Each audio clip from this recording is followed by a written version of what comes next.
כבר למעלה מ-40 שנה עטרת חכמים היא בית למקום של תורה, יראת שמיים, מידות, ומעבר לכל, ללב.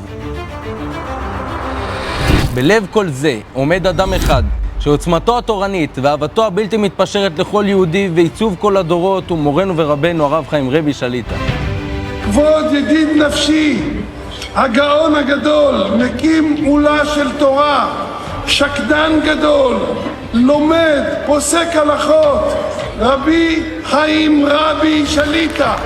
ראש הישיבה, ראש המוסדות, מקים עולה של תורה במשך שנים רבות כאן בעיר חולון. הדרך של הגאון רבי חיים רבי זה הדרך של מרן האבא. ידידי וחביבי, הרב הגאון החסיד רבי חיים רבי שליט"א, שאני מכיר אותו עשרות בשנים, ותמיד הוא באותו קו של התמדה ושקידה וידיעת התורה לרוחבה ולעומקה, לחסידות של אמת, ירא שמיים מרבים, וכל רצונו וכל חפצו לזכות הרבים. מורנו ורבנו, עטרת ראשנו, הצדיק של הדור, החפץ חיים של הדור, רבנו חיים רבי, שאנחנו הקטנים נדבר על הרב חיים רבי זה מצחיק, כי בשביל לדעת כמה ההר הוא גדול ולשבח אותו,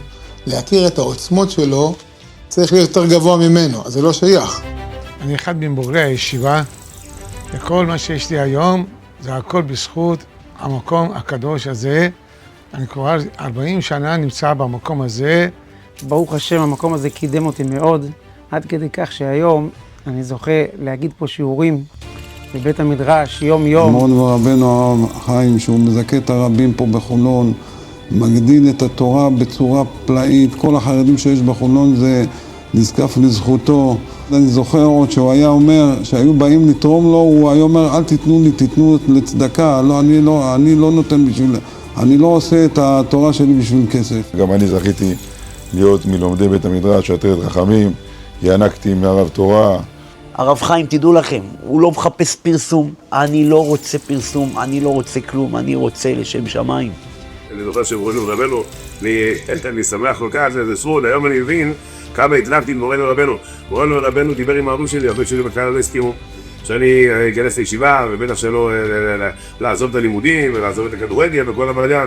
ומורנו במתנותו דיבר עם אבא שלי ועם אמא שלי, והסביר להם, ואני בורא קטן במרשת, רבותיי, זה מאות ואלפים שיצאו כאן מהשכונה שלנו ומאירים את כל העולם.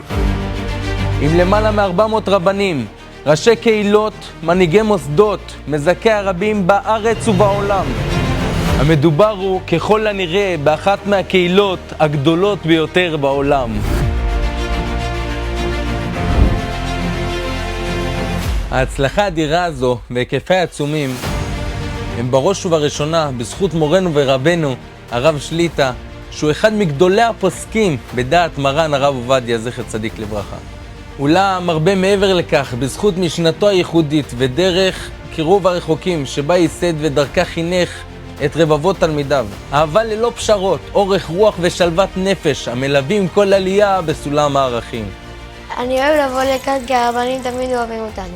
תנועה שאני עושה טעות, הם מסבירים את זה בחיוך. אני מעדיף ללמוד כאן, כי כאן אני מרגיש כמו משפחה אחת גדולה. והרב חיים הוא ממש כמו סבא שלנו. הוא מגיע לפחות פעם בשבוע לשוחח איתנו. הוא משוחח איתנו בגובה העיניים. הוא מלמד אותנו אורחות חיים. לא פלא שתלמידי מורנו הרב שליט"א, שהם בעצמם נהיו כבר גדולים בתורה, תלמידי חכמים ומורי הוראה בישראל, שולחים את ילדיהם, תלמידיהם וילדי תלמידיהם לחממה בה הם בעצמם גדלו. זכינו גם לסגור מעגל, שברוך השם הבנות שלי זוכות ללמוד בבית הספר בנות חיל שמורנו ורבנו הקים.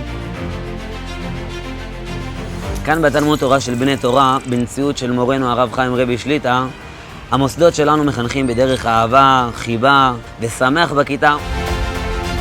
כששמתי את הילדים שלי ברב חיים, ידעתי שאני אצא אותם במקום שדואגים ילדים ומחנכים מחום ואהבה ולא מאנשה. וזה הסיבה שלחתי אותם למקום הזה.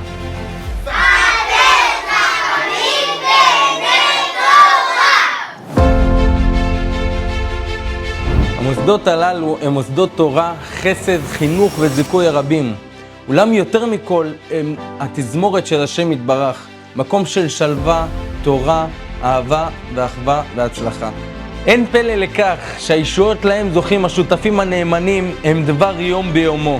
מכיוון שעבודת השם לשם שמיים ומתוך שמחה שכזו בכוחה לחולל ניסים ונפלאות. קיבלתי לצערי את המחלה, נכנסתי לבית חולים, לא עומד על הרגליים.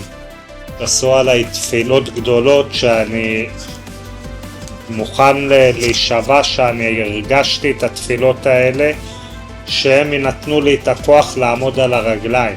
הרופאים לא האמינו שאני בכלל אעמוד על הרגליים, לא יכולתי לשבת אפילו.